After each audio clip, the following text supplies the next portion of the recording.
Hello' everyone, আশা কৰোঁ আপোনালোকে ভালে আছে। মই আজি আপোনালোকৰ বাবে আৰিহান্ত এপ্লিকেশ্যনৰ হেণ্ড ৰিটেন কেপচুল নোটছৰ ৰিভিউ লৈ আহিছোঁ। আপোনালোকে যদি কোনোবাই ওৱান ডে এক্সামৰ কাৰণে প্ৰিপাৰেশ্যন কৰি আছে, নাইবা আসাম গভৰ্ণমেণ্টৰ যিকোনো চাকৰিৰ কাৰণে পঢ়ি আছে, তেনেহ'লে আপোনালোকে বা নাইবা ইণ্ডিয়াৰ যিকোনো এক্সামৰ কাৰণে পঢ়ি আছে, মুঠতে আপোনালোকে ওৱান ডে এক্সামৰ কাৰণে যদি পঢ়ি আছে, তেনেহ'লে আপোনালোকৰ বাবে এইটো খুবেই গুৰুত্বপূৰ্ণ ভিডিঅ' হ'বলৈ গৈ আছে। কি চিলেবাছ কমপ্লিট হৈ গৈছে, আপোনালোকে এইটোৰ জৰিয়তে আপোনালোকে অতি সোনকালে ৰিভিজন কৰিব পাৰিব, নাইবা যদি কোনোবা চিলেবাছ কমপ্লিট হোৱা নাই, আপোনালোকে এইটো চিলেবাছটো কমপ্লিট কৰিব পাৰিব।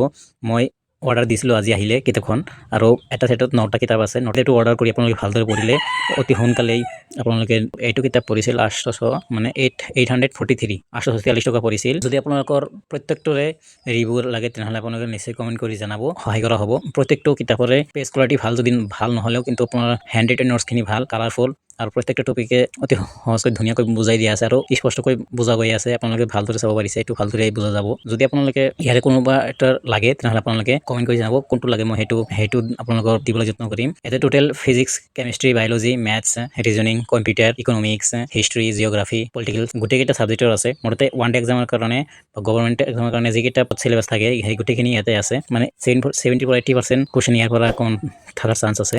মই আজি আনিলোঁ। মই SSC কাৰণে প্ৰিপাৰেশ্যন কৰি আছোঁ, CSL আৰু MTSৰ কাৰণে প্ৰিপাৰেশ্যন কৰি আছোঁ। আপোনালোকে কোনটো কাৰণে প্ৰিপাৰেশ্যন কৰি আছে? আৰু আহি থকা আসাম গভৰ্ণমেণ্ট এক্সামৰ কাৰণে প্ৰিপাৰেশ্যন কৰি আছোঁ। আৰু মোৰ হাতে আৰু বহু কিতাপ আছে। আপোনালোকে কোনটো কিতাপ লাগে আপোনালোকে ক'ব। যদি আপোনালোকে বিচাৰে মোৰ আৰু কি কিতাপ আছে, তেনেহ'লে গোটেইকেইটা কিতাপৰ মই এটা ভিডিঅ' বনাই দিম, আপোনালোকে চাব। আৰু এই চেনেলটো মই নতুনকৈ বনাইছোঁ, আপোনালোকৰ সহায় সহযোগিতা বিচাৰিছোঁ। মোৰ লগত থাকি মোক সহায় কৰিব। ধন্যবাদ।